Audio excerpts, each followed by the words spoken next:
So Carrie unlocked the door, and Karen made the beeline uh, out the side of the car onto the lawn.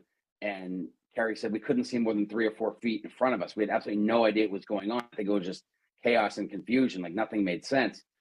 And I said, was he? You couldn't see him on the lawn. She goes, no, he was. And then when we got over there, he was half covered in snow, and Karen had jumped on top of him.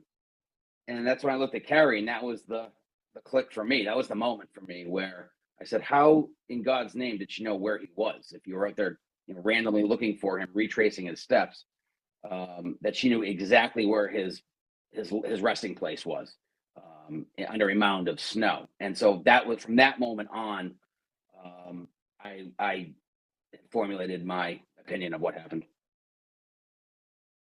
I describe this to everyone, so you've probably heard this before, but John looked like a buffalo on the prairie.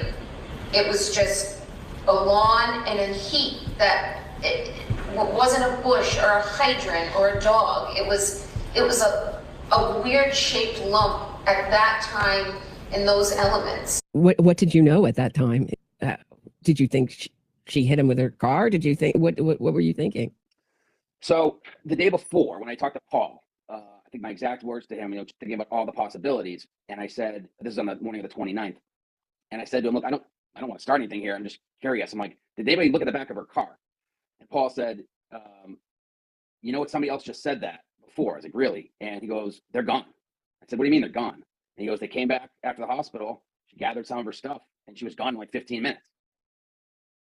To me, the biggest mistake the Reed camp made the entire time was when they took the murder weapon on the 29th back to Dighton. They should have buried that thing in a ditch.